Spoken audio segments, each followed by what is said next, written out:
ahí está grabando. Ya, entonces como yo le estaba diciendo, lo importante, ¿no es cierto?, en el momento de que el potrillo, no sé si hay alguien que tiene abierto su micrófono y escucho un eco, entonces por lo mismo, a ver si lo pueden cortar y pasar las preguntas, abren después obviamente sin problema el micrófono. Ahí sí. Entonces, como les iba diciendo, lo ideal, ¿no es cierto?, obviamente es evaluar al potrillo como tal, ¿ya? Pero no hay que olvidarse de la madre, ¿ya? Porque muchas veces los problemas o las muertes, ¿no es cierto?, perinatales, ¿ya?, ocurren porque la madre esté cursando con alguna patología, ¿no es cierto?, o se nos esté yendo algo, ¿ya?, en la evaluación del parto, ¿ya? Aunque como bien ustedes saben, ya en cuanto a las especies animales reconocidas, ¿no es cierto?, acá en el mundo, el equino per se, ¿no es cierto?, es una especie animal que por lo general no presenta distocias, por lo general, ¿ya? No quiere decir que no se presente, pero obviamente en un porcentaje bastante menor que, por ejemplo, que el rumiante, ¿ya?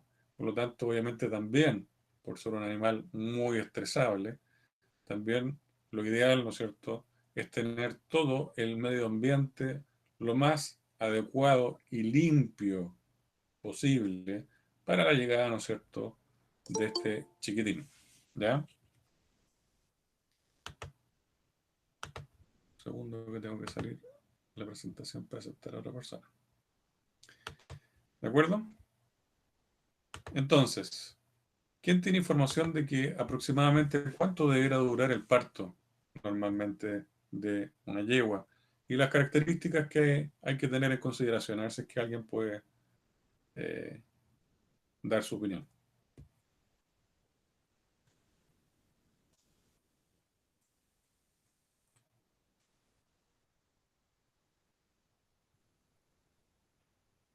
¿Alguien? ¿Se está escuchando, no es cierto?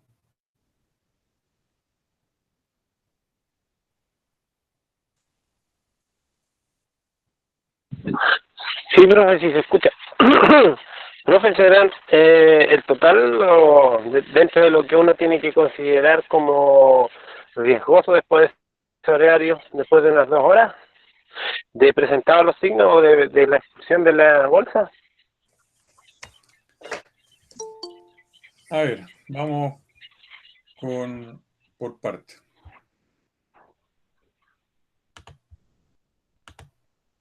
Con respecto al parto, ya lo que hay que tener siempre en consideración, como les dije yo, es siempre valorar tanto a la madre como el potrillo. Ya vamos a ir viendo los tiempos en los cuales uno puede decir hay o no hay, por ejemplo, retención de placenta, ¿ya? O hay o no hay algún otro tipo de problema en la cual, obviamente, como les digo yo, lo que no hay que hacer, ojalá, es tratar de uno meter mucho mano. Vamos a ver ahora los factores de riesgo relacionados con la yegua, ¿ya? Lo que uno tiene que saber previo, obviamente, sabiendo que la yegua, ¿no es cierto?, está preñada, ¿ya?, es el historial de cólicos, ¿ya? Porque si es que la yegua ha presentado cólicos anteriormente, acuérdense que el cólico per se presenta, ¿no es cierto?, secundariamente cuadros de endotoxemia, o se presentan laminitis, ¿no es cierto?, ¿ya? Que obviamente a futuro en una yegua que llegara a quedar preñada, ¿ya?, son factores que pueden incidir, ¿no es cierto?, en que el parto no ocurra normalmente. Así también, por ejemplo, alguna yegua que presente placentitis en partos anteriores, ¿ya? También es importante saberlo. ¿Por qué? A ver quién me puede decir. ¿Qué características o cuáles serían los factores etiológicos, factores causales de placentitis en una yegua?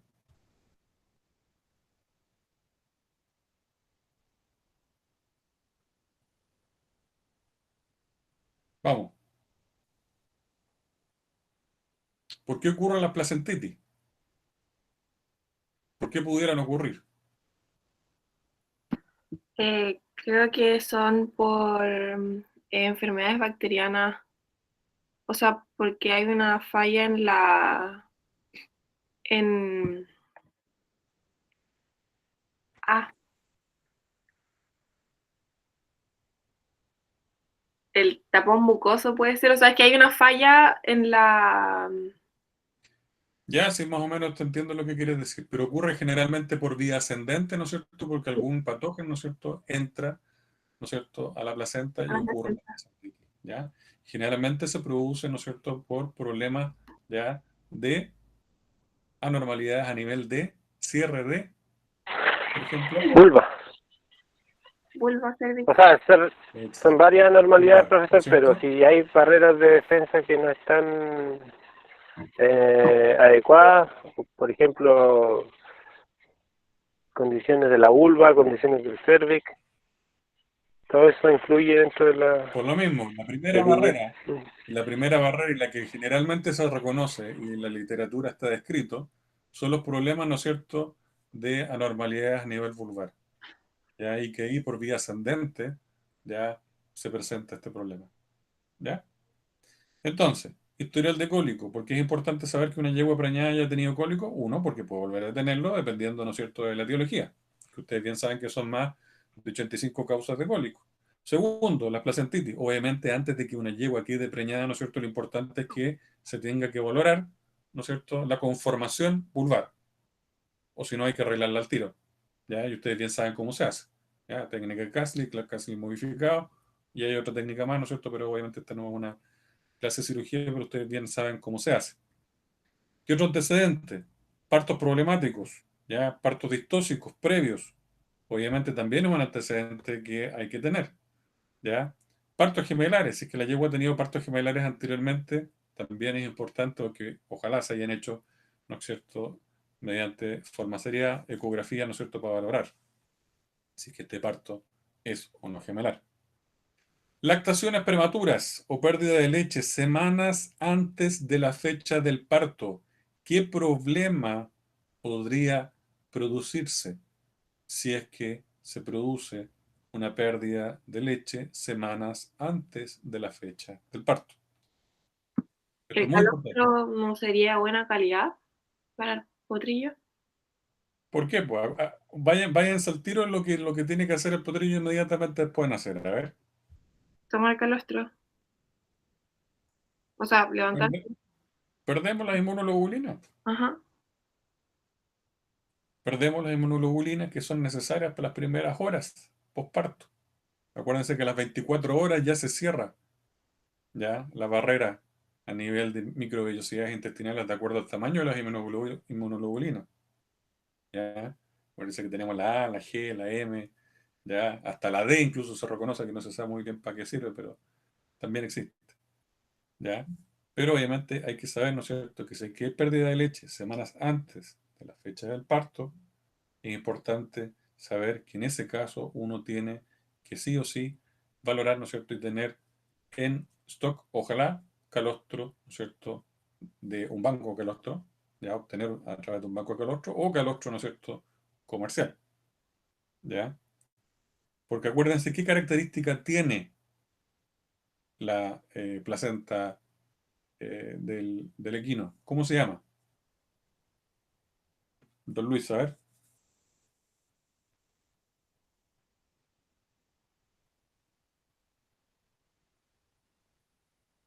La placenta del equino, ¿qué es lo que es? Epitelio corial difusa. Epitelio coreal, ¿no es cierto? Muy bien. Y la placenta epitelio coreal, por lo mismo, ¿no es cierto? Acuérdense que evita el traspaso de inmunoglobulina. Por lo tanto, la característica de un potrillo es que nace amaglobulinémico. ¿Ya? A significa sin o casi sin, ¿no es cierto?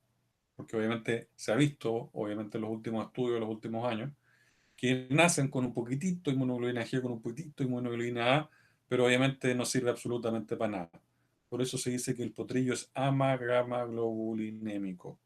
¿Ya? Nace como tal. ¿Ya? Por lo tanto, si tenemos este antecedente de pérdida de leche semanas antes de la fecha de parto, obviamente que tenemos que tener, ojalá, un banco de calostro. O una nodriza, o calostro, ¿no es cierto?, comercial. ¿De acuerdo? ¿Queda claro? ¿Alguna pregunta? Profe, y calostro congelado igual se puede tener de un parto anterior Calostro de una. congelado, muy bien, sí, también. Por lo tanto, como bien aparece en esta foto, ¿no es cierto? Es importante siempre ver bien cómo está la ubre.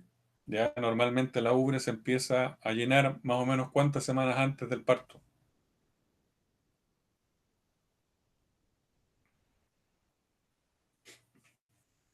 Que hay una diferencia o sea, en las primíparas y en las multíparas generalmente unas se ven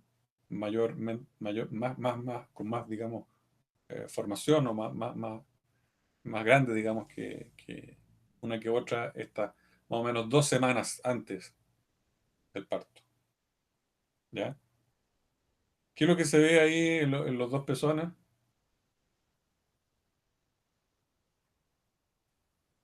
Se pueden ver gotas de calostro, profe.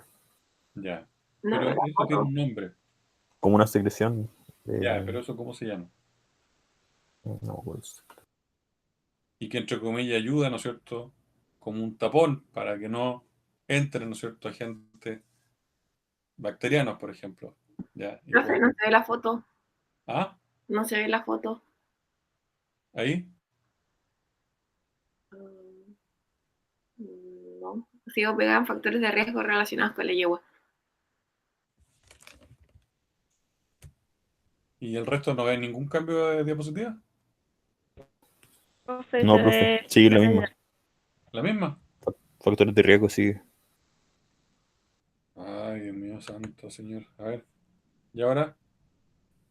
Ahí está en evaluación de la madre y evaluación del potrillo. ¿Y ahí?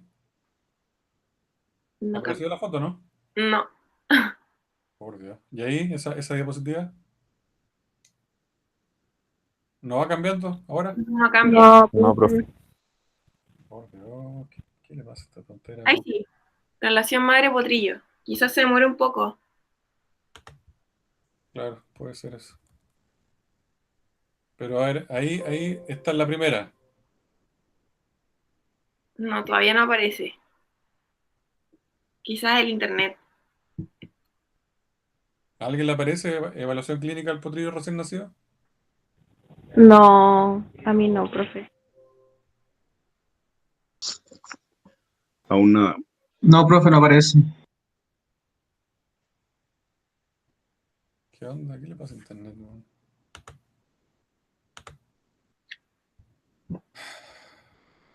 Ahí se están cambiando, profe.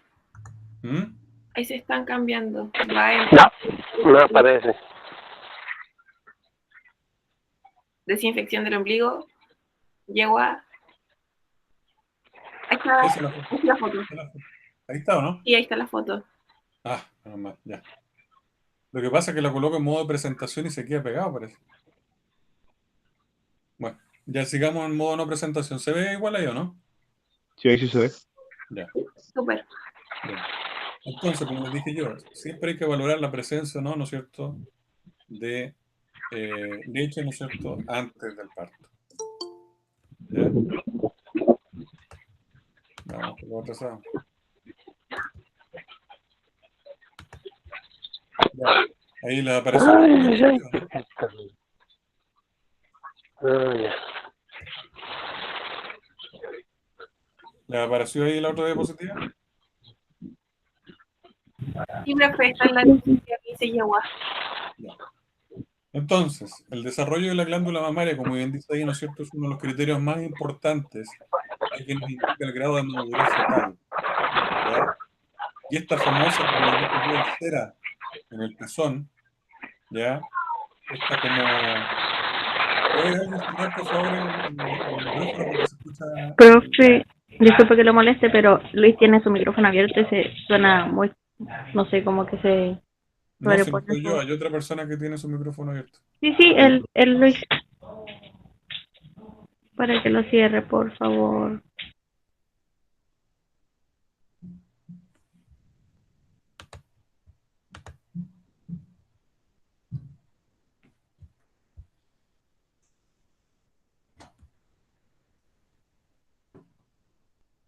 ¿Ahí se escucha bien o no? Sí. Sí, profe. Ya. Entonces, como iba diciendo, el signo más evidente, ¿ya?, es la presencia de este famoso botón de cera, o como le hizo los huesos del campo, la famosa vela. No sé si lo han escuchado alguna vez. ¿ya? Que aparece más o menos un día antes del parto y ayuda a evitar la entrada de agentes infecciosos, ¿ya? Eso hay que tener en cuenta. O sea, uno ve como este pequeño botón de cera a nivel de pezón y uno ahí al tiro dice que quedan 24 horas más o menos, ¿no es cierto?, para el parto, ¿ya? Ojo, como bien dice ahí, en las yeguas multíparas este desarrollo de la glándula mamaria, ¿no es cierto?, se observa más fácilmente que las primerizas. A las primerizas cuesta un poquitito más darse cuenta, estas 3 o 4 semanas antes, ¿no es cierto?, de que si es que se empiezan a llenar o no se empiezan a llenar. Con respecto al parto, ya, como bien les dije yo, no hay que interferir, ya, hay que dejar tranquilo que ocurra el parto, ya, y así se va a facilitar todo, ya, incluso hasta que no hay que cortar ni siquiera tampoco el cordón umbilical, porque una vez que la yegua se levanta, el cordón umbilical, ¿no es cierto?, se separa solo, ¿ya? Y así se va a dejar que aproximadamente 1 a 1,5 litros de sangre pasen, ¿no es cierto?, sin ningún problema, ¿ya? A diferencia de las personas que, o hay veterinarios que se meten y meten la mano, ¿no es cierto?, y sacan rápido el potrillo, no, a menos que uno cache que hay distosia, ¿ya? ¿De acuerdo? Entonces, una vez que la yegua se levanta, ya, una vez que el potrillo ha nacido, ¿no es cierto?, más o menos 8 minutos después, se corta solo el cordón umbilical.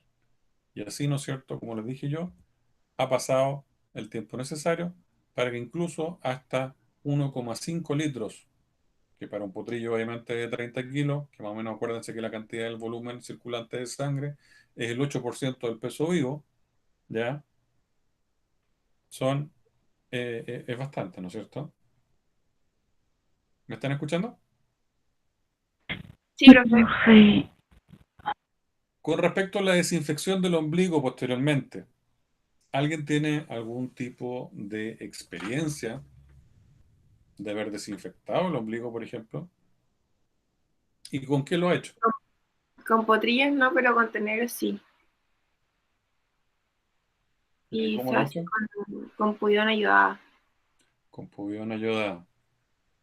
Bien, yo también hace 20 años atrás, cuando también estaba egresando, igual que usted, y obviamente también acompañaba a mi profe para ir a ver los criaderos y todo, lo que se hacía, ¿no es cierto?, era colocar un tarrito, ¿ya?, con una solución de yodo, ¿no es cierto?, directamente.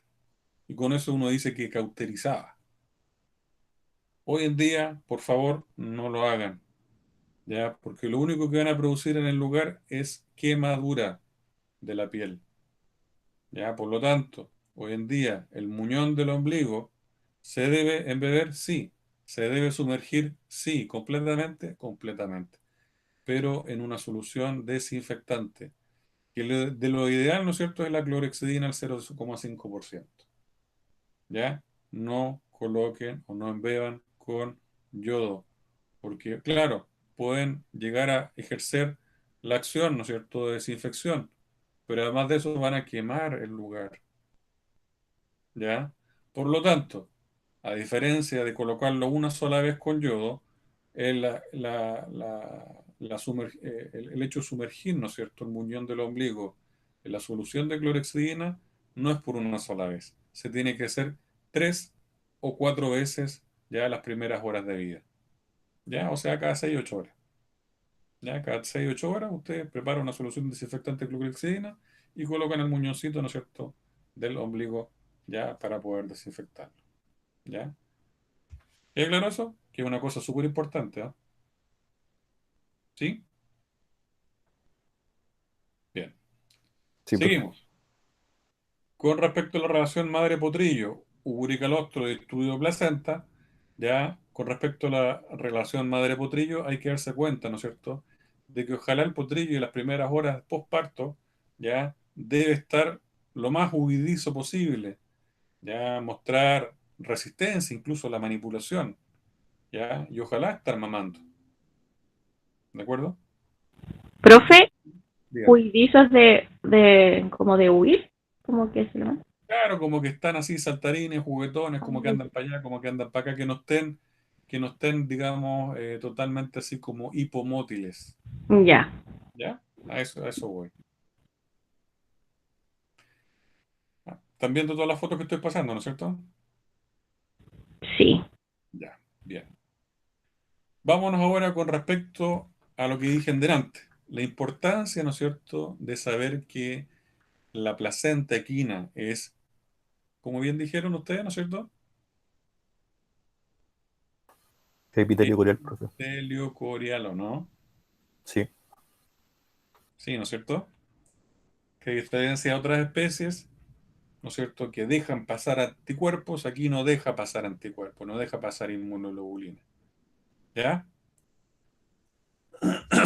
Y que le sirve, ¿no es cierto?, una vez nacido, tomar este calostro, ¿no es cierto?, y le sirve para los próximos 6 meses de vida del potrillo para poder tener una inmunidad acorde. Ojo, lo ideal, lo que se hace normalmente no campo, sino que lo que se hace normalmente en criadero, ¿ya? Es evaluar tanto macroscópicamente, ¿ya?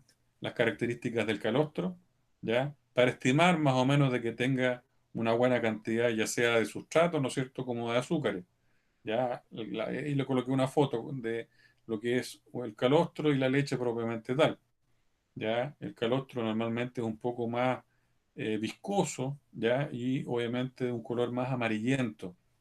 Ahora, si uno quiere tener mayor claridad en cuanto a los porcentajes de azúcares y solutos, se utiliza, ¿no es cierto?, lo que está a mano izquierda, que se llama refractómetro, ¿ya? Y con este refractómetro nosotros vamos a poder medir la cantidad, ¿no es cierto?, de azúcares y solutos, ¿ya? ¿Queda claro? ¿Alguien ha tenido experiencia con esto?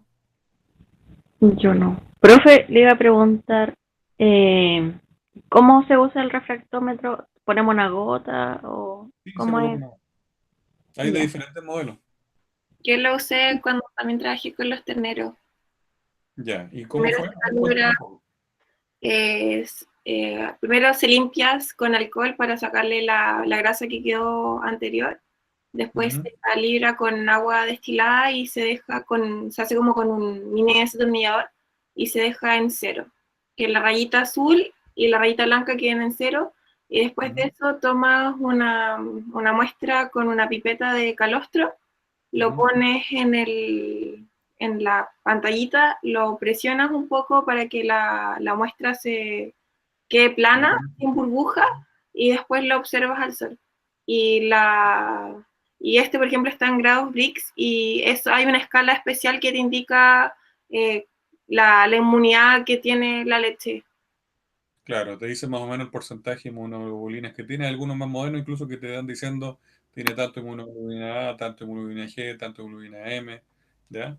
Entonces ahí uno puede determinar incluso también si es que es necesario o no aplicar algún tipo de tratamiento, ¿no es cierto?, con estos plasmas, ya que se colocan endovenosos, ya que antiguamente eran orales, pero hoy día son endovenosos, ¿ya?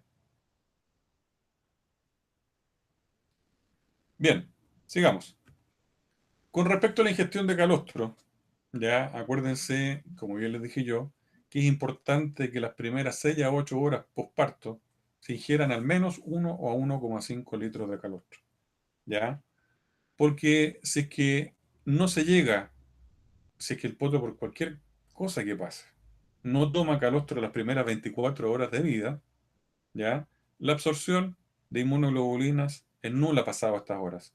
Y ocurre una patología que se llama falla en la transferencia pasiva de inmunidad. ¿Ya? Falla en la transferencia pasiva de inmunidad. ¿De acuerdo? Y por lo tanto están propensos, ¿no es cierto?, a sufrir cuadros clínicos que normalmente ocurren, como es el proceso, ¿no es cierto?, conocido como septicemia neonatal, ¿ya? Porque comienzan los cuadros respiratorios, los cuadros digestivos, ¿ya? Y que obviamente en un porcentaje nada despreciable, que puede llegar incluso hasta un tercio de los que nacen, pueden morir por esta causa, ¿ya? Bien. Entonces, vámonos ahora con a definir cuáles son las razones principales para la falta de transferencia pasiva. ¿Ya? Todos saben lo que es transferencia pasiva, ¿no es cierto?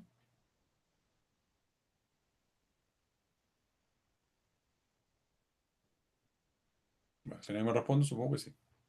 Las Y razones principales para la falta de transferencia pasiva por el calostro son: uno, falla en la producción. O sea, ahí hay culpa de la madre. Dos, falla en la ingestión. Y falla en la absorción. ¿Ya? Y por lo tanto ahí tenemos que tener, así como también dijo el doctor Maldonado, ¿no es cierto? Tener, ¿no es cierto? Dependiendo obviamente de los tiempos, ¿ya? Porque ahí obviamente en cuanto a la absorción tenemos solamente 24 horas, ¿ya? Debemos hacer, ¿no es cierto? Tener calostro congelado, una nodriza, ¿no es cierto? Calostro comercial y o no también tener tener plasma que se coloca por vía endovenosa, ya dependiendo de lo que se necesite, entre 2 a 4 litros, ya para alcanzar las concentraciones séricas normales, que de la más importante, que es la inmunoglobulina G, superiores a 800 miligramos por decilitro, ¿ya? Y como les dije yo, abajo está, dice dato rosa, ya la incidencia de la falla de transferencia pasiva es entre el 3 al 25% de los potrillos. Es bastante. Por lo tanto, estos puntos son súper importantes a tener en consideración. Obviamente, después de que ocurra el parto, también hay que tener cuidado y evaluar siempre a la madre. ¿Ya? ¿Por qué? Porque hay que ver cómo está la placenta. ¿Ya? Hay que ver si es que hubo o no una placentitis. ¿Ya? La placenta es importante saber, ¿no es cierto?, que la placenta debe expulsarse, tal cual como dijo don Luis en delante, dentro de las 3 primeras horas postparto. Cuando uno habla que han pasado 6 horas o 8 horas en las cuales no se ha eliminado la placenta, uno dice que hay retención de placenta. ¿Ya? Y si no son tratadas, obviamente dan lugar incluso a procesos sépticos que también se pueden cargar, como dicen los, los españoles, a las madres. ¿Ya? Y obviamente si se muere la madre, también se puede morir secundariamente el potrillo, ¿ya? Por, bueno, diversos factores. Esto es súper importante. Con respecto al peso de la placenta, el peso de la placenta, por eso ojalá tener una pesa ahí también, siempre en los criaderos. El peso de la placenta debe suponer aproximadamente el 11% del peso del potrillo. Y eso está estandarizado. Es así. El peso de la placenta debe suponer aproximadamente el 11% del peso del potrillo. Si es mayor a eso, ¿no es cierto? Lo más seguro es que haya una placentitis. ¿Ya? La placentitis, como bien pregunté en la primera diapositiva, ¿no es cierto?, puede dar como resultado un potrillo séptico, si la yegua alcanza a parirlo vivo, obviamente, ¿ya? Y como bien les dije yo, por problemas de conformación perineal, ¿ya? Conformación vulvar, ¿ya? Pueden ocurrir infecciones ascendentes que posteriormente entran al útero y tenemos como agentes etiológicos desde el Streptococcus subepidemicus, nuestra amiga Escherichia coli, ¿no es cierto?, pseudomonas, incluso también algunos agentes micóticos como el Aspergillus. ¿Ya? ¿Queda claro?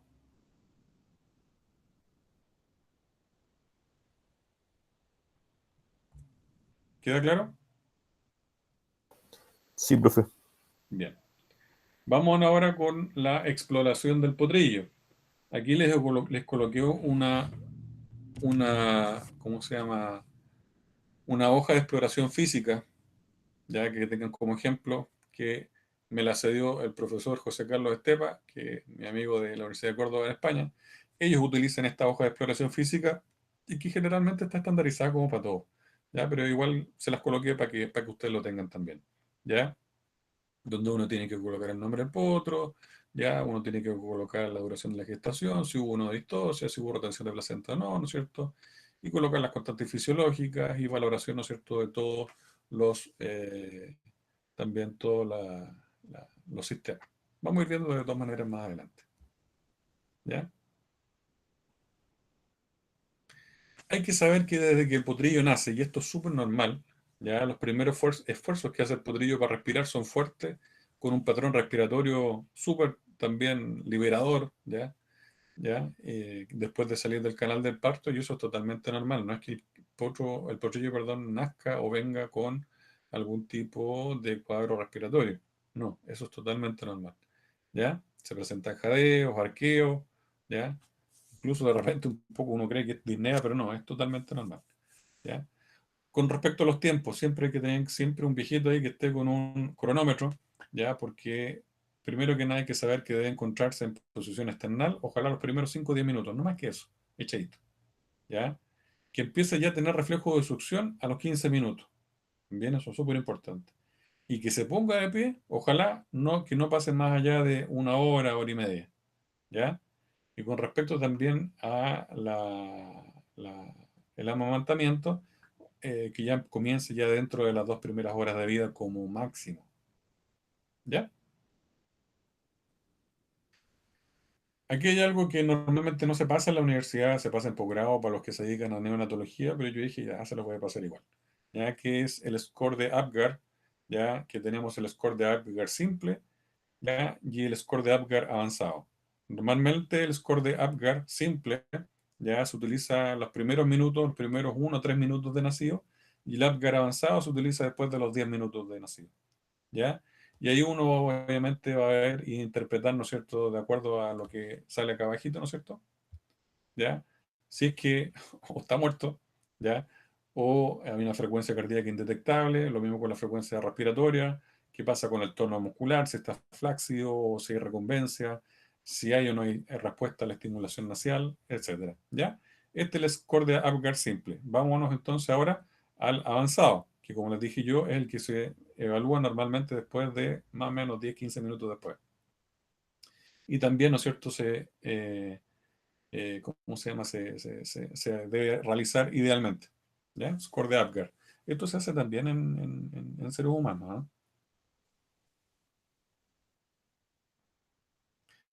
Obviamente no con las mismas cosas, pero parecido. Se llama Apgar igual. ¿Ya?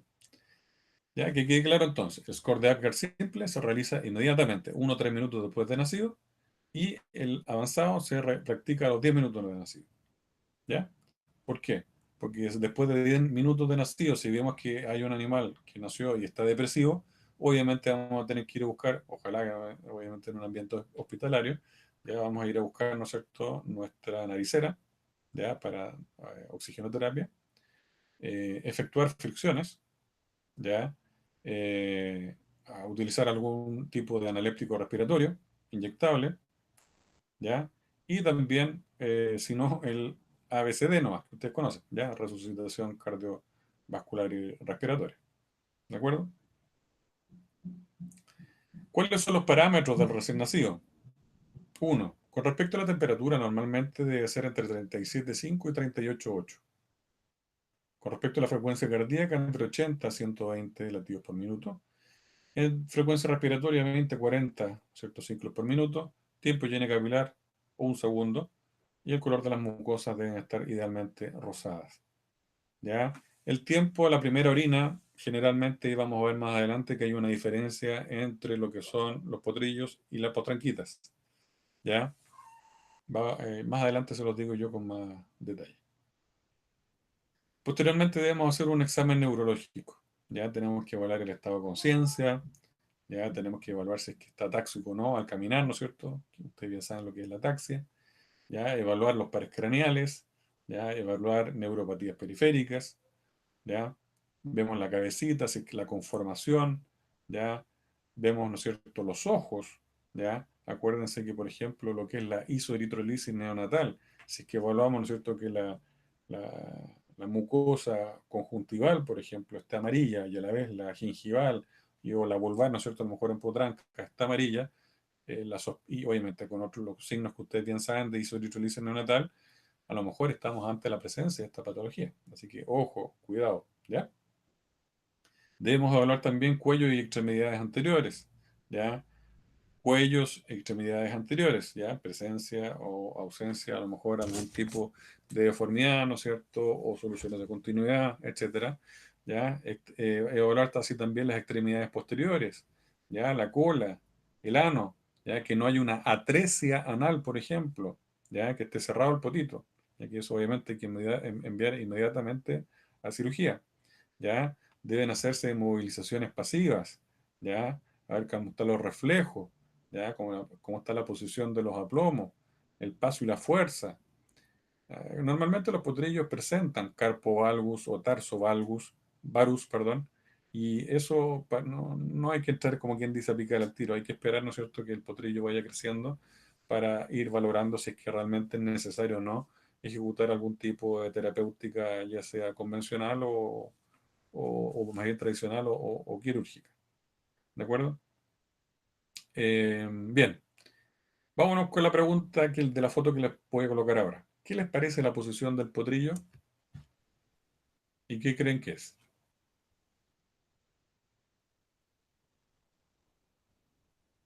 No puede defecar. Muy bien.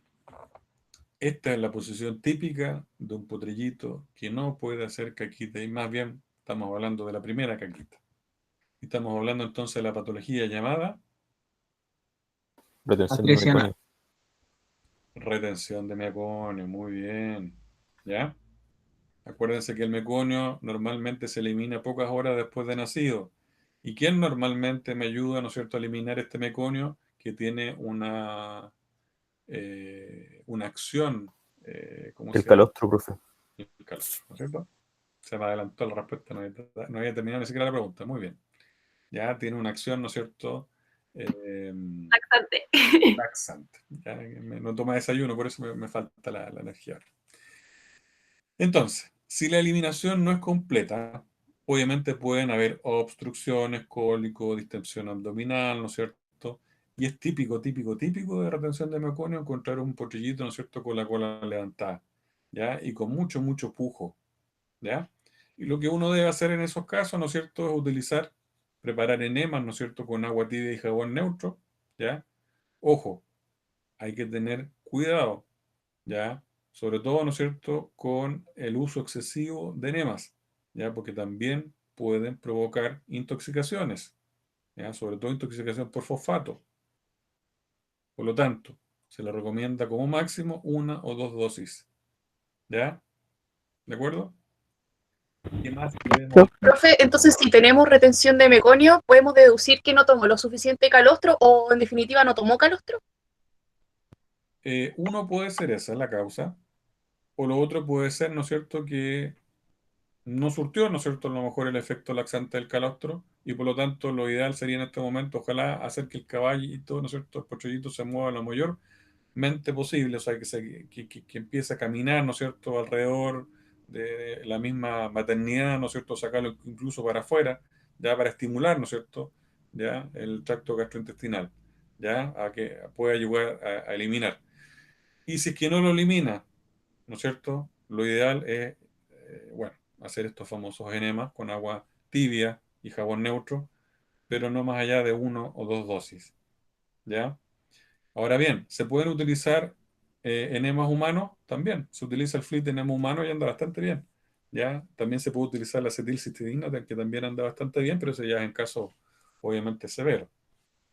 Y aquí hay cómo se hace, ¿no es cierto?, normalmente en caso de que haya retención de meconio, cómo se hace el procedimiento.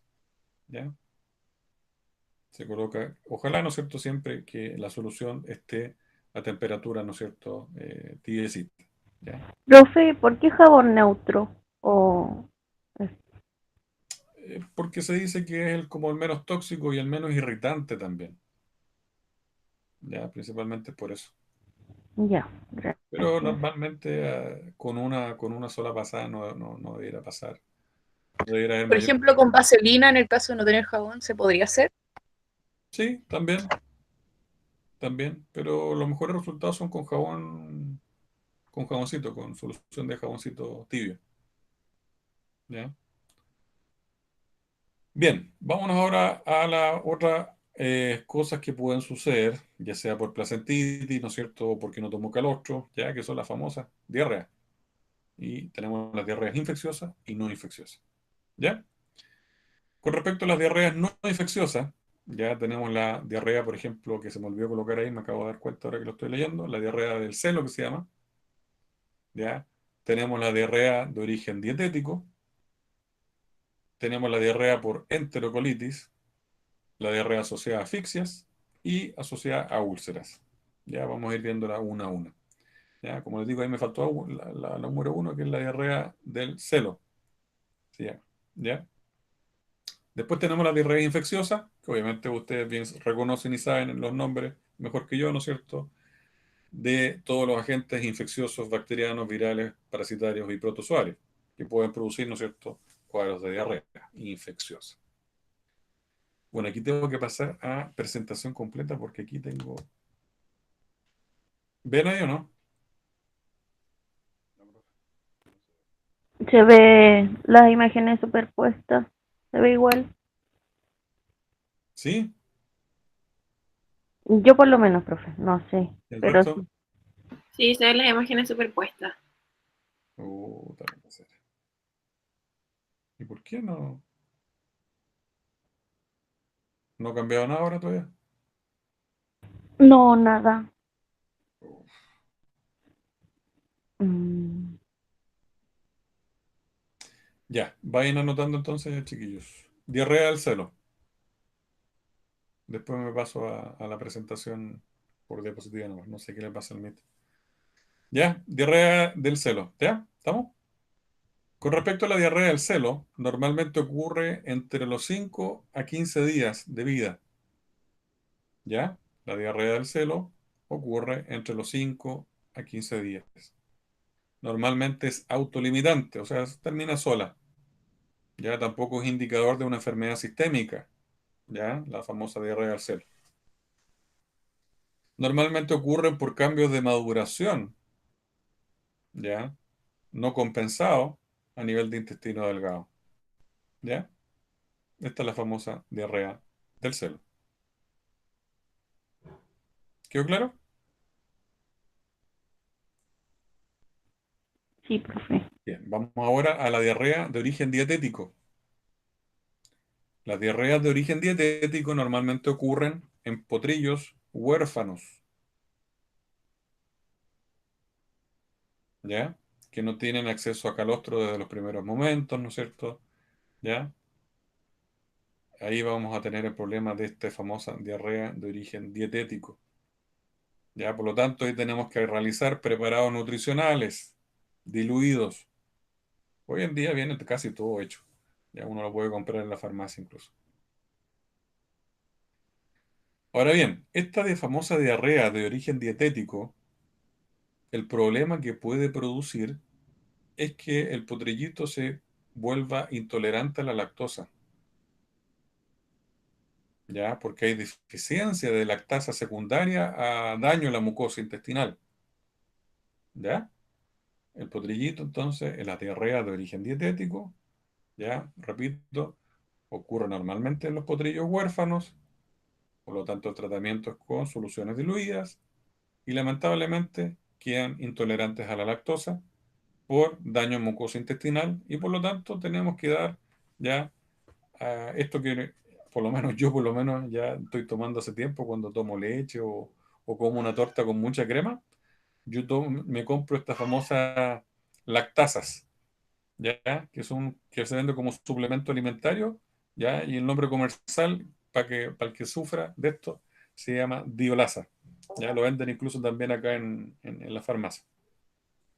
Y te tomáis uno o dos y no tenéis problema de que andáis con flatulencia, que andáis con la guata hinchada, ¿no es cierto? Estáis con cuadros de diarrea secundarios de tomarte un vaso de leche, ¿no es cierto? O tomarte una cola mono ahora para la Navidad. ¿Ya? Gracias, profe. ¿Ya? Esto ocurre entonces con respecto a las diarreas de origen dietético. Bien, vámonos ahora con las diarreas por enterocolitis mecánica. ¿Por qué creen ustedes que ocurren las diarreas por enterocolitis mecánica? Ocurre porque el potrillo se le ocurre comer todo lo que encuentra pillado por ahí. Desde restos de cama, pedazos de piedra, arena, ¿ya? Se produce la famosa diarrea por enterocolitis, ¿ya? Y obviamente vamos a encontrar un potrillito, ¿no es cierto?, con signos de cólico, con el abdomen distendido, ¿ya? Y bueno, esto también puede ocurrir. Y esto se llama diarrea por enterocolitis mecánica. Otro tipo de diarrea no infecciosa. ¿Queda claro? Fácil, ¿no es cierto? Bien. Vámonos a otro tipo de diarrea no infecciosa, que es la diarrea asociada a asfixia. ¿Ya? ¿Y por qué dice usted diarrea asociada a asfixia? Porque, por ejemplo, si es que el potrillo sufrió un cuadro de distocia, se realizó una cesárea, hubo una alteración a nivel de cordón umbilical, ¿ya? Hay isquemia con hipoxia intestinal secundaria. ¿Se entiende? ¿Ya? Estoy definiendo lo que es la diarrea asociada a asfixia. ¿Ya? Esta diarrea asociada a asfixia, ¿ya? Puede ocurrir secundario a cuadros distóxicos, secundarios a cesáreas, secundarios a alteraciones del cordón umbilical. ¿Y qué conlleva esto? Conlleva a que se produzcan cuadros isquémicos con hipoxia intestinal. ¿Ya? ¿Y qué es lo que hay? Bueno, uno ve reflujo gastrointestinal, muchas veces se producen cuadros de hilio, distensión, cólico y obviamente diarrea. ¿Ya? ¿Queda claro? Y vamos a la última diarrea no infecciosa, que es la diarrea asociada a úlceras. ¿Qué pasa con las diarreas asociadas a úlceras? ¿Ya? ¿Se acuerdan cuando yo les hablaba de las úlceras, ¿no es cierto?, de los potrillos y las úlceras en los adultos? ¿Ya? El signo clínico típico, lo que nosotros vamos a ver en un caballito, en un potrillito con úlceras, ¿ya? Es bruxismo, ¿ya? U odontoprixis, ¿ya? Está con rechinar de dientes, típico. Otra cosa característica es que está con tielismo, ¿ya? Otra cosa que está en decúbito dorsal, ¿no es cierto? Y se golpea la guatita. Y obviamente el último punto, y obviamente lo que estamos hablando ahora, se produce diarrea, ¿ya? Profe, ¿y bruxismo es provocado por algo en específico? Más que nada el bruxismo es por el dolor, Ah, ya, sí me imaginaba. ¿sí? Ya, profe. Obviamente aquí hay un estrés fisiológico asociado, ¿no es cierto? Hay cambios hemodinámicos y hay un montón de cambios que obviamente conllevan a todo lo que le estoy contando ahora, ¿ya? Bien, con respecto a las diarreas causadas por bacterias, ahora voy a pasar a la diapositiva normal, creo que ahí la ven, ¿o no? Diarrea causada por bacterias, por ejemplo. Sí, sí se ve. Ya. Después vuelvo nuevamente a hablarles porque más adelante también tengo algunas que las tengo intercaladas y que no tengo la más tata idea que por qué, no sé. Pero bueno, se lo estoy diciendo igual oralmente para que la entiendan y más encima va a quedar grabado. La diarrea causada por bacterias, entonces ahora, ¿cuáles son los agentes etiológicos normalmente aislados? Ya son Clostridium perfringens, Clostridium difficile y nuestra amiga Salmonella, específicamente la Tifimurium. También tenemos Escherichia coli, ya, Bacteroides, Actinobacillus, Lawsonia, etc. Puta la wea. Disculpe, aquí vamos a empezar con problemas. Entonces, con respecto a la diarrea causada por bacterias,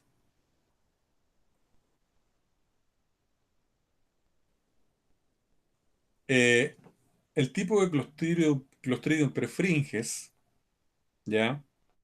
El que normalmente se presenta es el tipo A, B, C, D y E, ¿ya? Y las diarreas clostridiales, ¿no es cierto?, en potrillos normalmente ocurren en potrillos menores a 10 días. ¿Y qué es lo que vamos a encontrar normalmente acá? Que tienen, ¿no es cierto?, que hay diarrea en el suelo, obviamente, y vamos a encontrar el potito del potrillito, ¿no es cierto?, lleno de diarrea, ¿ya? Y obvio que estamos hablando, ¿no es cierto?, de una enfermedad infecciosa, ¿ya? No se va a presentar si tenemos un potrillo, o sea, si tenemos varios potrillos, no se va a presentar uno solo afectado, sino que se va a presentar en brote. La mayoría se va a presentar en brote, ¿ya? Y además, las diarreas por Clostridium perfringens generalmente son diarreas hemorrágicas, sobre todo la por Clostridium perfringens tipo C, ¿ya? Repito, porque yo sé que están con problemas para esta diapositiva. Las diarreas causadas por Clostridium perfringens, ya son causadas por el tipo A, B, C, D y E. Generalmente en potrillos menores a 10 días y se presentan normalmente en brotes. Y además lo que vamos a ver, la característica de la diarrea es que es una diarrea hemorrágica, sobre todo cuando es el Clostridium perfringens tipo C. Y también podemos encontrar cólico asociado. Ahora, si queremos hacer, ¿no es cierto?, valoración de bioquímica sanguínea, ya lo que vamos a encontrar, ¿no es cierto?, es hiperfibrinogenemia, ya neutrofilia, ya aumento de las enzimas hepáticas, ya bueno, todo lo que ustedes bien saben que ocurre normalmente en un cuadro infeccioso. Ya no me voy a tener mayor cuenta en eso. Con respecto a la diarrea causada por el Clostridium difficile, la diferencia de esta con la otra, ya, es que esta es más acuosa, ¿ya? Ya la diarrea por Clostridium difficile es más acuosa. Es obvio, y ustedes bien lo saben desde que se lo contó la Oriana, ¿no es cierto?, de que pues, obviamente para llegar al diagnóstico definitivo tenemos que tomarlo, ¿no es cierto?, llevarlo al laboratorio y esperar el cultivo. Pero para que ustedes cachen más o menos, ¿no es cierto?, que la diarrea causada por Clostridium difficile, a diferencia de la del prefringe, normalmente es más acuosa. Esa es la diferencia, ¿ya? También puede ser hemorrágica, pero es más acuosa. Y además de ello, las diarreas por Clostridium difficile también pueden producir deficiencias de lactasa, ¿ya? Así que también le damos ardiolasa a este potillito. Bien.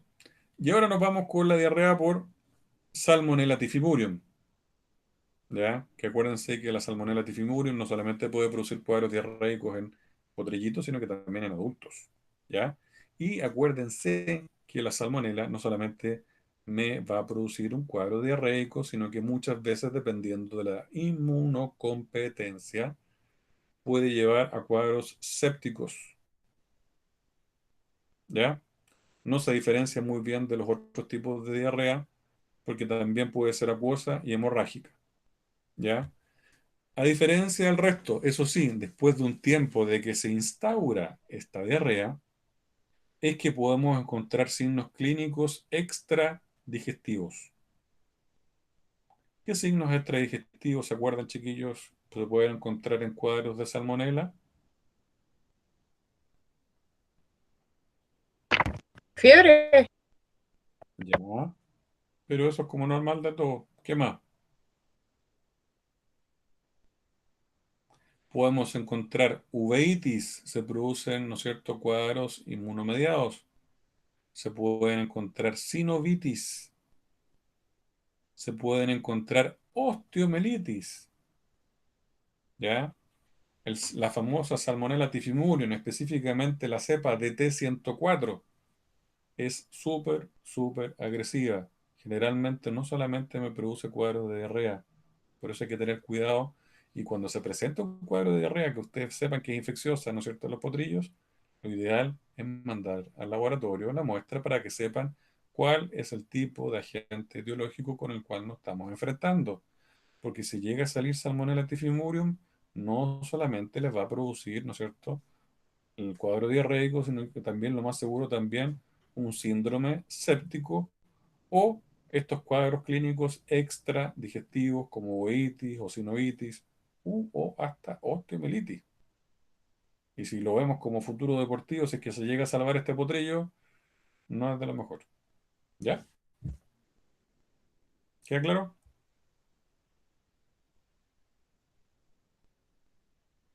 Bien.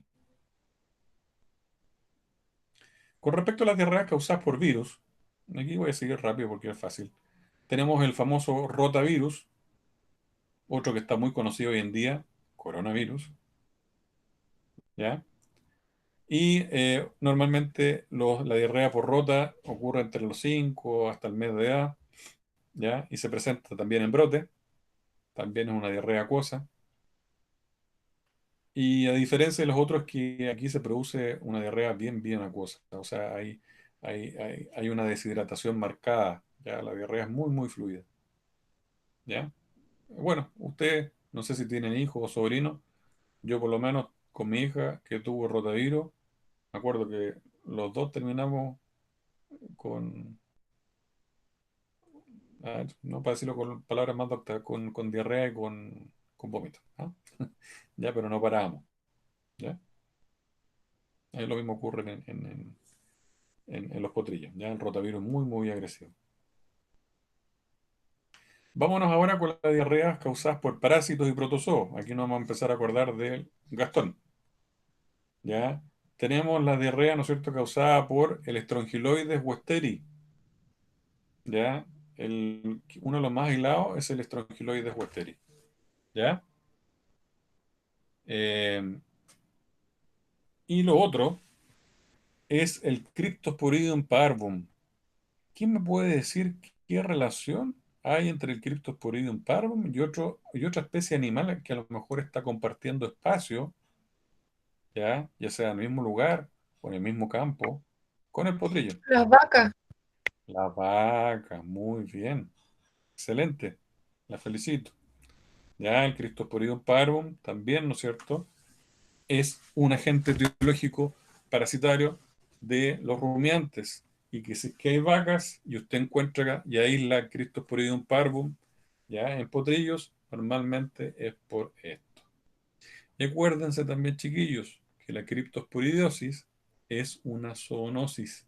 Hay que tener cuidado, sobre todo en niños menores de 4 años y en personas que tienen directa relación con los caballos. Incluso personas inmunocompetentes hoy en día, ya no inmunosuprimidas, también sufren de cuadros diarreicos, no graves, pero cuadros diarreicos por tener contacto con potrillos con Cryptosporidium parvum. ¿Ya? Así que ojo con eso. El otro parásito que también molesta, ya aparte del Strongyloides westeri y el Cryptosporidium parvum, es el Parascaris equorum. ¿Ya? El Parascaris equorum es el otro tipo de parásito que me molesta acá y que inclusive podemos a través de ecografía valorarlo. Se puede ver, porque son grandes. Bien, con respecto al tratamiento de las diarreas, yo creo que aquí no me voy a detener mucho. Ustedes bien saben, ¿no es cierto?, que uno puede utilizar diferentes tipos de fármacos, ya desde la cabalipectina, ¿no es cierto?, que se utiliza incluso también en clínica menor, ya el subsalicilato de bismuto, ya que ustedes bien saben para qué sirve, ya los absorbentes intestinales como el carbón activado, ¿no es cierto?, ya, y también los famosos probióticos. Ya, los probióticos hoy en día se utilizan mucho. Yo he tenido en mi experiencia clínica en los potrillos cuadros de diarrea de potrillos que los han tratado con antibióticos, los han tratado con antibióticos pero por meses, ya, o les han dado hasta agüita a las carmelitas y no se le quita. Y le doy probiótico por 2 semanas y diarreas que están por 3 meses, 4, 6 meses un potrillo, con el probiótico se le quita. ¿Ya? Así que, ojo, los probióticos son muy, muy buenos. Obviamente, ¿no es cierto? Como cuadros diarreicos, ¿ya? Hay que evitar los cuadros de endotoxemia, ¿ya? Y para evitar los cuadros de endotoxemia, vamos a utilizar ¿qué fármaco? Ustedes ya se lo saben, ¿ya?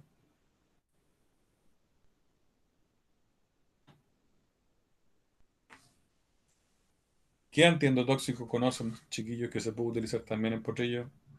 Finaim. Muy bien. Sí. Fin de hemoglobina. Excelente. Y otro tipo de antiendotóxico que también se puede utilizar, ya que tiene acción antiendotóxica también, es la polimicina B. ¿Ya? Y obviamente los antimicrobianos, dependiendo de la sensibilidad antimicrobiana. ¿Ya?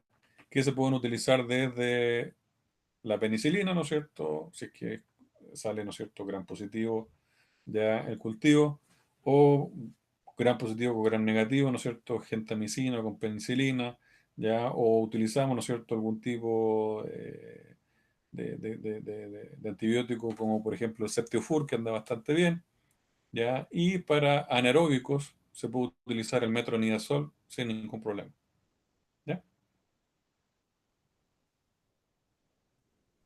Bien, ahora voy a volver a la pantalla normal. ¿Vamos bien o no? ¿Hasta el momento? ¿Alcanzaron a notar todo bien y entendieron bien? Profe, y la rehidratación también es importante.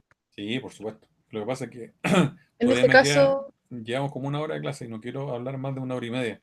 Y todavía me quedan 45 diapos. Entonces, pero Ringer lactato, por ejemplo, es una buena alternativa. sí, sí, sí, perfecto. Obviamente, lo primero que tiene que saber, usted obviamente estamos en un cuadro de diarrea y todo, tenemos que calcular, ¿no es cierto?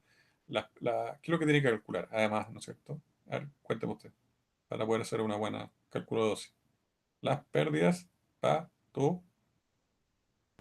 Las pérdidas patológicas, de mantención y todo eso. Ustedes están secos para eso. Así que yo sé que, obviamente, es obvio que ante estos cuadros, y yo les hablé, ¿no es cierto?, que normalmente, sobre todo los cuadros de rotavirosis, producen mucha deshidratación. Y en esos casos, sí o sí, ¿no es cierto?, vamos a tener que aplicar, ¿no es cierto?, fluidoterapia ya per se. ¿Mm? En algunos casos no, ya, aunque no lo crean. Ya, anda bastante bien, digamos, obviamente a menos que el animal no quiera seguir comiendo, pero hay algunos casos que no es necesaria la fluidoterapia obligatoriamente. Obviamente ahí tiene que usted valorar el porcentaje de deshidratación, ¿no es cierto? Y todos los cálculos que ustedes bien saben hacer. Bien, vámonos entonces ahora a una de las patologías que se presenta normalmente, ¿ya? Cuando hay problemas, ¿no es cierto?, de falla en la transferencia de inmunidad pasiva, que ya lo hablamos delante, ¿ya? Que son las famosas septicemias neonatales. ¿Ya? Las famosas septicemias neonatales es una de las patologías más prevalentes de los criaderos. ¿Ya? Es una infección definida por la presencia de microorganismos o sus toxinas en el torrente sanguíneo que me inducen una respuesta inflamatoria sistémica. En clínica menor también se habla del SIRS, no sé si lo han escuchado. ¿Ya? Y es considerada, como les dije yo, una de las principales causas de mortalidad y morbilidad en el periodo perinatal. Y ahí les coloqué una cita bibliográfica, ¿no es cierto?, para que la busquen si es que quieren ahondar un poquitito más en la información. ¿De acuerdo? De acuerdo a los factores predisponentes de la septicemia neonatal, se pueden dividir en tres grupos. Uno, en que el culpable sea la yegua. Dos, en que el problema sea el potrillo. Y tres, que el problema venga desde el parto. Vamos a ir viendo uno a uno. Cuando la yegua, ¿no es cierto?, es la que se pega el condoro, ¿ya? Puede ser por que hubo descargas vaginales en el periodo preparto y no nos dimos cuenta y no la tratamos. Dos, que a lo mejor estuvo con cólico y no nos dimos cuenta y no la tratamos. Tres, que a lo mejor hubo una endometritis, ¿ya? Y a lo mejor el dueño no se dio cuenta y no la trató, ¿ya? Porque hubo pérdidas de calostro durante el periodo de preparto. A ver quién escuchó, si escuchó alguien bien que me explique ese punto. ¿Qué pasa si es que hay importantes pérdidas de calostro durante el periodo de preparto? Que es un factor súper predisponente para la septicemia neonatal. Se pierde, o sea, hay pérdida de inmunoglobulinas, por lo que Exactamente. Y sobre todo, ¿no es cierto?, después de cuántas horas uno puede decir que hay muy poco paso de inmunoglobulinas hacia el torrente sanguíneo. después de las 12 horas, Después de las 24 horas. 4 horas. Ya después de las 24 horas ya casi no hay paso de inmunoglobulina. Y sobre todo la G, que es la más importante. Ujú. ¿Ya? Otro factor que es culpable en la yegua es por un mal estado general, ¿no es cierto? O sea, a lo mejor una condición corporal baja, ¿ya? Por placentitis, ya dijimos las causas de placentitis, ¿se acuerdan de ello? Que la yegua, ¿no es cierto?, tenga una malconformación, ¿no es cierto?, perineal, ya, vulvar, ya, que por lo mismo haya por culpa de eso, ¿no es cierto?, un problema, ¿no es cierto?, de infección por vía ascendente, ¿ya? Y el otro problema de la yegua es que esté estresada y malnutrida, pues también puede ser un factor predisponente, ¿no es cierto?, a la septicemia neonatal. Eso con respecto, ¿no es cierto?, a la yegua. Vámonos ahora a los problemas del potrillo. ¿Qué problemas puede inducir que por culpa del potrillo se llegue a una septicemia neonatal? Uno, por tener una dificultad para mamar, ¿ya? ¿Por qué puede tener un potrillo dificultad para mamar? A ver, ¿qué me puede contar? Y justo yo tenía un video y obviamente no voy a poder mostrárselo, pero bueno, les voy a contar de todas maneras. A ver, ¿qué pasa con la dificultad para mamar? ¿Por qué puede ocurrir? Que ocurre incluso en los niños también. Hay organizaciones incluso que tratan de este tipo de patología.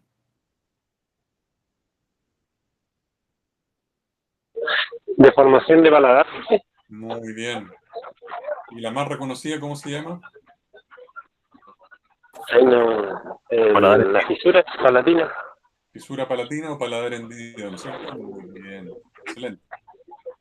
¿Ya? Entonces, esa puede ser una de las dificultades para mamar y obviamente ahí puede estar predispuesto a una septicemia neonatal. Lo otro, como les dije yo, una falla en la transferencia pasiva de inmunoglobulina, ¿no es cierto? Que el neonato haya sido prematuro, ya que la gestación haya sido muy larga, que haya habido una enfermedad hipóxica isquémica, ya que haya habido hipotermia y estrés, que haya habido malnutrición y una respuesta inmune inmadura o también ausente. ¿Ya? Eso con respecto a los problemas de pochillo. Y vamos ahora al tercer punto, que puede ser el factor predisponente en la septicemia neonatal, que pueden ser maniobras obstétricas inapropiadas. Como les dije yo, no metan mano, o sea, metan la menor cantidad de mano posible. Ya acuérdense que el caballo es una de las especies de animales más estresables. Es una de las especies de animales donde menos cantidad de histocias se presentan. Y no para hacerte el lindo nomás, vaya a llegar y vaya a ponerte los guantes y te vaya a vestir como doctor, ¿no es cierto?, delante del dueño y vaya a meter las manos y empezar a hacer maniobras, ¿no es cierto?, si no son necesarias. ¿Ya? Y más encima mal hecha. El otro problema durante el parto puede ser por partos distóxicos, que pueden ocurrir, pero como le digo yo, la especie equina normalmente tiene un muy bajo porcentaje de partos distóxicos. Y lo otro es que tengáis una higiene deficiente del medio ambiente, ¿ya? Que también puede predisponer, ¿no es cierto? Porque el agente etiológico va a estar ahí dando de vuelta, ¿no es cierto? Diciéndote, hola, aquí estoy. Entonces, ¿cuáles son los tipos de bacterias que normalmente sacamos en los cultivos de las septicemia neonatal? Normalmente, ya hasta aunque no lo crean, o sea, hace 15 años atrás más o menos, ya las bacterias que normalmente se aislaban en los cultivos de sangre de potrillo séptico eran gram negativas. Pero en la actualidad, estoy hablando del 2012 en adelante, ya que incluso ahí le coloqué el nombre del colega que hizo un estudio, aislado más bacterias gram positivas. Por lo mismo también la terapéutica ha cambiado un poco, ¿ya? Y normalmente las bacterias descritas son Corynebacterium equi, Actinobacillus eculi, nuestra amiga Escherichia coli y Streptococcus sp. Y esas son las bacterias que normalmente son las que se aíslan, ¿ya? Con respecto a los signos clínicos, ¿qué signos clínicos vamos a tener en un caballito con septicemia neonatal? Pueden ser inespecíficos, pueden incluso hasta no estar presentes en algunos de los primeros momentos, ¿ya?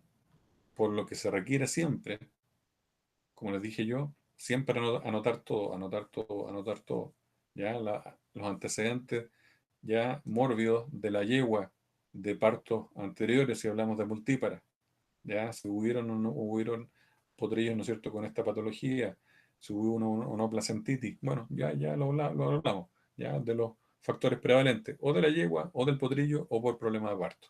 ¿Ya? Bien. Entonces, ¿qué va a pasar con la enfermedad?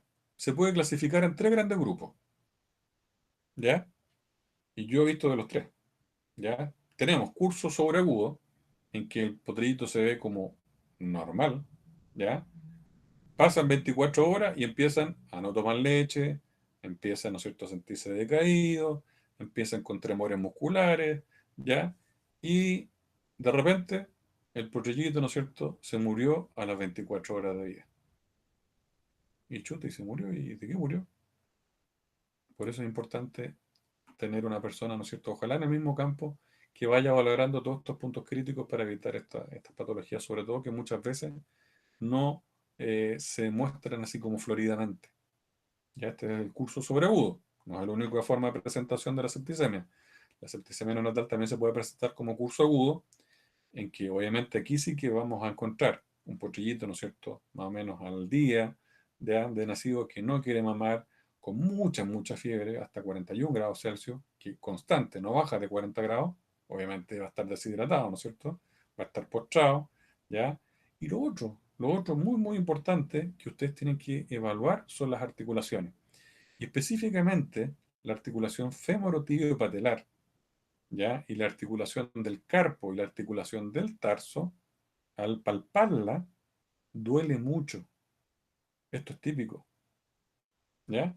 Y además, ¿no es cierto?, puede venir diarrea, ¿ya? Pero lo más manifiesto, como les digo yo en este curso agudo de la septicemia neonatal, es la temperatura, la fiebre constante, que no baja, ¿ya? La mucosa roja, de que me había olvidado decirlo, ¿ya? Y el dolor articular. La diarrea puede o no estar, ¿ya? Y nos vamos con la última forma de presentación, es que la septicemia tardía, que normalmente es producida por el Streptococcus pyogenes, ya normalmente es por entrada por vía ascendente, por vía umbilical, cuando no se desinfecta bien, como les dije yo, 3 cada 6 a 8 horas desde nacido, ¿no es cierto? Ojalá, ¿no es cierto?, con esta solución de clorhexidina, ¿ya? Y no con yodo, ¿ya? Y los signos de esta septicemia tardía, obviamente, pueden aparecer hasta 3 semanas después. Y también me puede afectar, ¿no es cierto?, articulaciones por produciendo una poliarteritis generalizada. Y lamentablemente los signos no son muy específicos y te pueden llevar como para muchos lados, ¿ya? Y obviamente también se puede morir. ¿Cómo llegamos al diagnóstico entonces? Obviamente con el hemocultivo, pero hay que tener en cuenta, ¿no es cierto?, ciertas limitaciones que podemos tener, ¿no es cierto?, que en primer lugar hay que esperar un mínimo de 48 horas para obtener el resultado en caso del hemocultivo, como les dije yo, ¿ya? En segundo lugar, ya muchas veces, dependiendo de la forma de presentación, el potrillo ya se me murió antes de que tenga los resultados del laboratorio, ¿ya? Otro, que a lo mejor no se evidencia nada porque a lo mejor al dueño se le ocurrió previamente empezar a tratar con antibióticos y obviamente hubo una baja población de bacterias y salió negativo el test, ¿ya? Entonces obviamente tenemos que basarnos en la historia clínica, ¿ya? Y el examen físico, ¿ya? Específicamente. ¿Cuál es el tratamiento? Generalmente el tratamiento, bueno, es tratar la infección.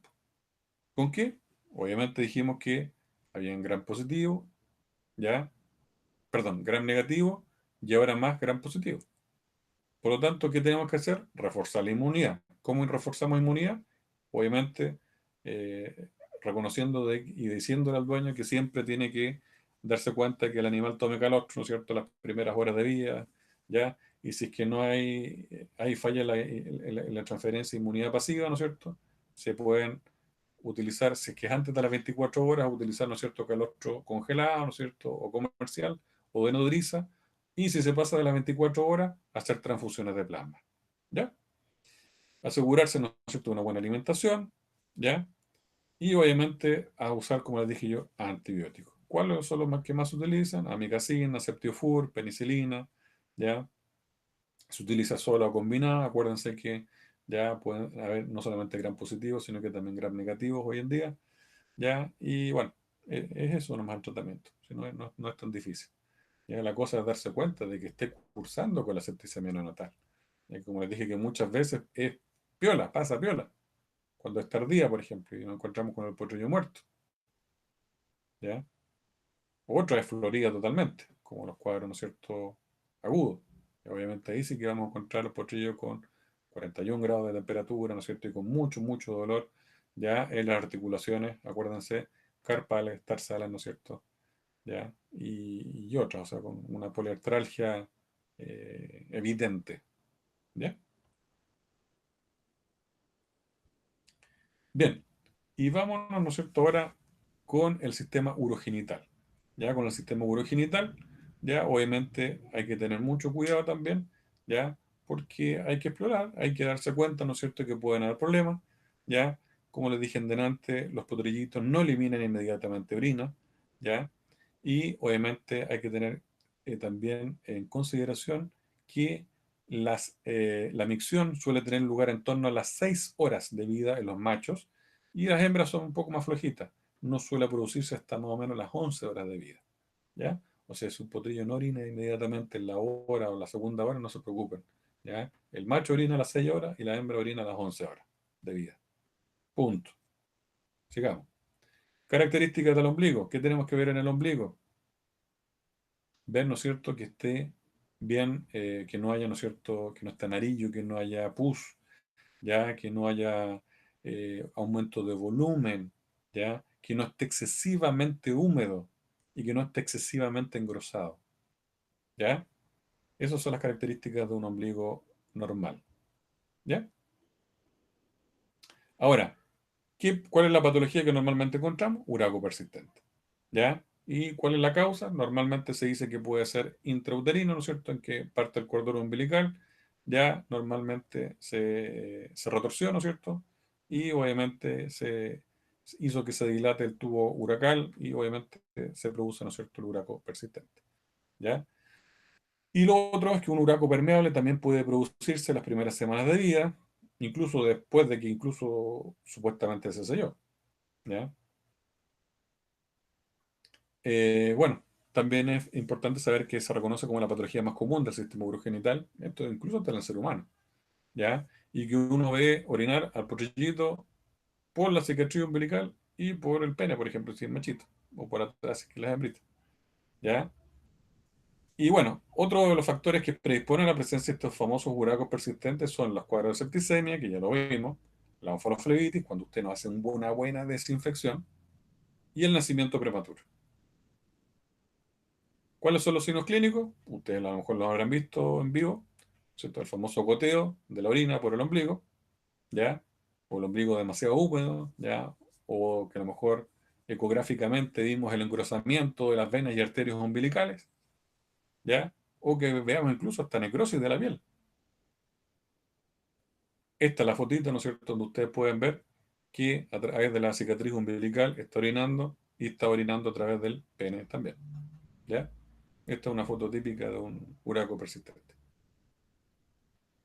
Ahora, si ustedes pueden ver acá, obviamente este potrillito ya se le puede ver la arteria umbilical, ¿no es cierto?, acá, la arteria umbilical acá y la vejiga acá. Ecográficamente lo mismo acá, ¿ya? Vejiga, arteria umbilical, ya aquí se ve parte de la pared abdominal, ¿ya? Y obviamente esto es lo que se ve, ¿no es cierto?, al principio, ¿ya? Y esto puede ser normal, ¿no es cierto?, o anormal dependiendo del grado, ¿no es cierto?, de engrosamiento. Ahí uno tiene que medir, ¿ya? Y aquí obviamente les coloco para que ustedes después lo revisen bien cómo es la anatomía, ¿no es cierto?, y cómo se puede producir esta patología. Pero está claro, ¿no es cierto?, que es evidente que se presenta clínicamente diagnosticable y uno tiene que saber anatomía y la ecografía ayuda muchísimo, ¿ya? Es muy importante evaluar con ecografía, ¿ya? Y el tratamiento no siempre es quirúrgico. El tratamiento puede ser con antibióticos y sepsis local, manteniendo la zona limpia y seca, puede cerrarse, o lo otro es la cirugía, ¿ya? La cirugía está indicada en caso de que se desarrolle algún tipo de complicación, ¿ya? Los especialistas dicen que si no responde al tratamiento médico, como quien dice, hay que entrar a picar, para evitar, obviamente, ya cuadros sépticos y que se muere incluso hasta por esto mismo el pollito, ¿ya?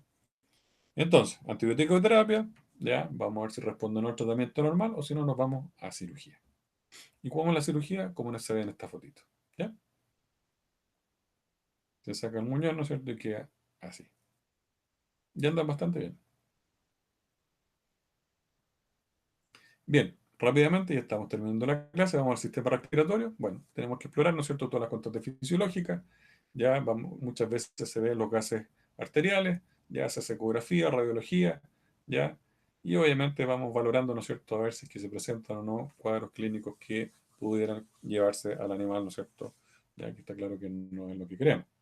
Ya la técnica que se más utiliza, ¿no es cierto?, es la ecografía. Vamos a utilizar un transductor lineal de 5 MHz. Ya se sujeta al potrillo, se coloca alcoholcito, no hay que depilar, ¿eh?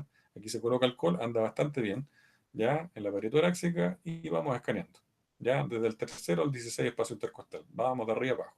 Ya y dividimos el pulmón en 3 zonas que viene en la diapositiva subsiguiente. ¿Dónde viene? Acá, acá. Bien. Aquí tenemos la zona del pulmón que hay que dividir y que hay que ecografiar, ¿ya? Y nos vamos a poner a ver, pues, en este caso, ¿no es cierto? Por ejemplo, este es un pulmoncito sano, ¿no es cierto? Que vemos línea hiperecoica, ¿ya? Líneas equidistantes entre una y otra, ya vemos alguna u otra reverberancia, que eso es totalmente normal, ¿ya? O podemos ver colas de cometa. Acuérdense que las colas de cometa ya estas pueden ser, ¿no es cierto?, muchas veces inespecíficas. Se sabe hoy en día, hasta hace un par de años se decía que era típico hepatoneumónico de cuadro neumónico, eso es mentira. Ya las colas de cometa pueden ser inespecíficas de otro cuadro clínico. ¿Ya? Aquí se ve una forma de absceso con contenido. ¿Puede ser una pleuroneumonía de potrillo? Sí, puede ser. Aquí tenemos, ¿no es cierto?, otra cola de cometa. ¿Ya? Aquí lo mismo, ya asociados obviamente también a evidentes, ¿no es cierto?, cambios en la arquitectura del pulmón. ¿Ya? Aquí lo mismo. ¿Cuál es la ventaja de la ecografía? Es una herramienta fácil y rápida de implementar. Se puede hacer, ¿no es cierto?, con el potrillito recién nacido casi, un par de días después. Ya es un método complementario útil de la detección temprana de lesiones pulmonares y permite prevenir las famosas neumonias, ¿no es cierto?, que acuérdense que los vimos en entidades patológicas C, que se presentan bastante. ¿Se pueden hacer radiografías? Sí, se pueden hacer radiografías. ¿Se pueden hacer, ¿no es cierto?, analíticas sanguíneas? También. Gases sanguíneos? También. Pero eso obviamente en un ambiente hospitalario y, ¿no es cierto?, a lo mejor con más lucas.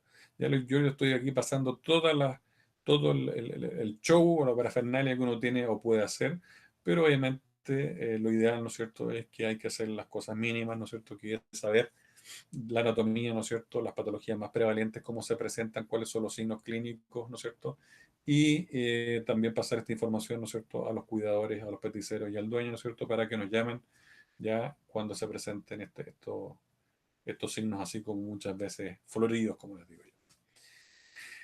Y terminamos. ¿Qué les pareció? Buenísimo, profe, muchas gracias por la clase. Ya, les pido disculpas por las diapositivas que se me traspapelaron una encima de otra, pero realmente no sé qué pasó con el Meet, pero de todas maneras quedó grabado, va a quedar grabado y les voy a mandar el link para que lo tengan y puedan escuchar de nuevo la clase y ver la clase. Así que no hay problema en eso. Profe, tengo una consulta. Por Díganme. ejemplo, la persistencia del conducto umbilical Ujú. que está abierto puede traer consigo infecciones, por ejemplo, como artritis séptica, que es como típico que puede dar en el caso del potrillo.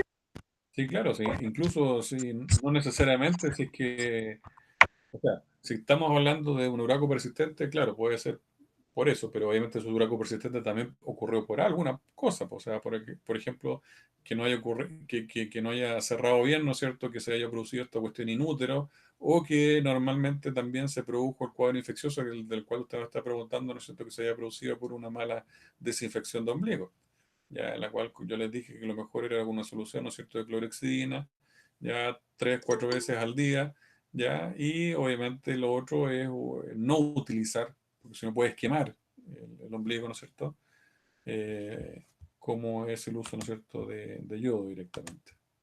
¿Mm?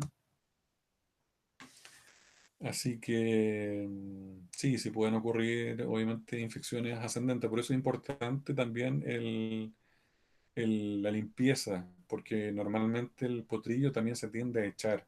Y si tienes tierra o tienes barro, ya, y el potrillo se echa y no hubo una buena desinfección de ombligo, es muy, muy probable que por vía ascendente ocurran cuadros, ¿no es cierto?, infecciosos de etiología bacteriana y puedan ocurrir, ¿no es cierto?, estos cuadros sépticos que normalmente se manifiestan como poliartritis sépticas.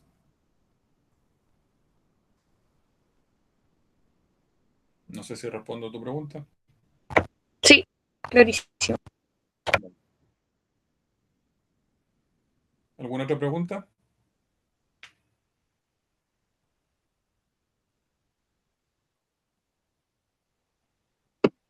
Profe, Dígame.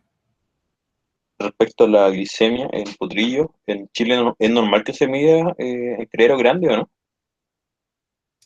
En los criaderos grandes sí, sí se mide. Sí, sí. Y bueno, cada vez se están notando que cada vez más analitos es importante valorarlos para poder no incurrir en riesgo. ¿Ya? Y eso es bueno. Eso es bueno que se vayan instaurando cada vez más exámenes, ¿no es cierto? Pero como te digo, yo coloqué ahora más que nada todas las cosas que con el mínimo de lucas se pueden hacer. Ya. pero está claro que en un ambiente hospitalario, en un criadero grande, lo ideal es tener, ¿no es cierto?, todas las herramientas para poder evitar, ¿no es cierto?, sorpresas que muchas veces hacen y obviamente nos pasan la cuenta a nosotros, que obviamente si hablamos de un potreñito, de un animal de altos valores, obviamente que nos van a pasar la multa a nosotros.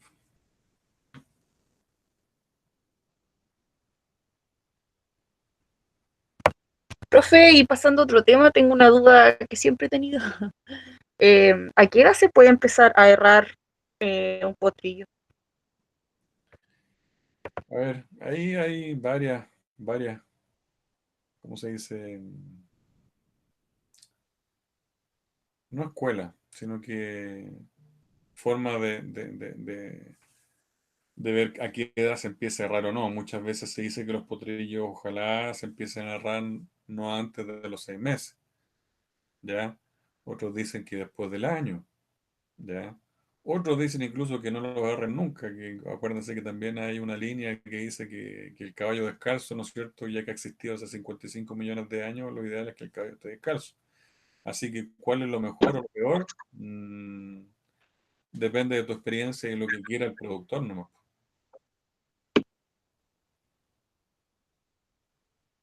Ya, pero está claro que un potrillito recién nacido no le vaya a colocar una herradura, pues no. Ah, no, claro, sí, pero era como para saber una referencia más o menos cuántos meses.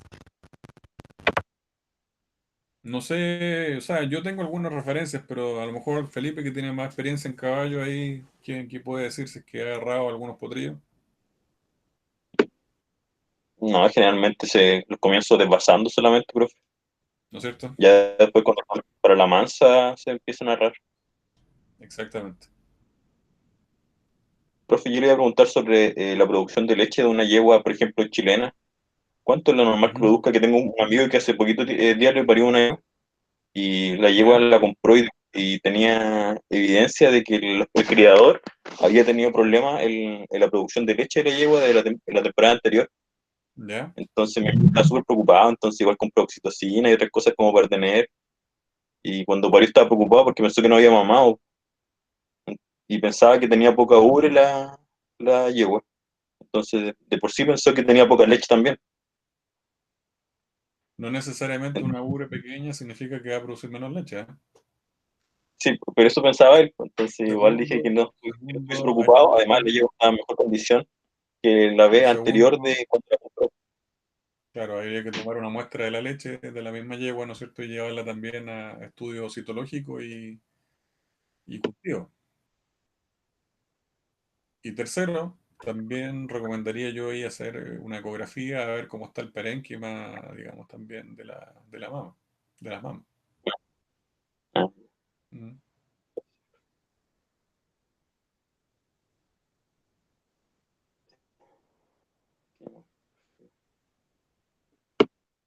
¿Se escucha mal? ¿Aló? sí, se escuchó, profe. Ah, ya. Sí. Bueno, eso con respecto al problema ese, o sea, no necesariamente es una mala madre, ¿no es cierto? Si es que tiene las mamas más pequeñas, o sea, como te digo, ahí puede haber un problema, como te digo, de otra índole, o sea, que a lo mejor hubo una mastitis, ¿no es cierto? A lo mejor ahí hubo pérdida de parénquima, ¿no es cierto? Eh, de la ubre o que, bueno, hay un montón de factores que pueden incidir en eso. Ya, hasta que el mismo dueño no se dio cuenta, ¿no es cierto?, de lo que está ocurriendo ahí.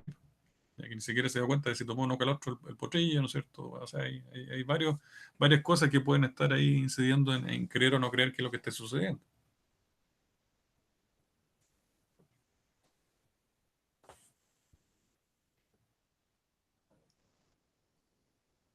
¿De acuerdo?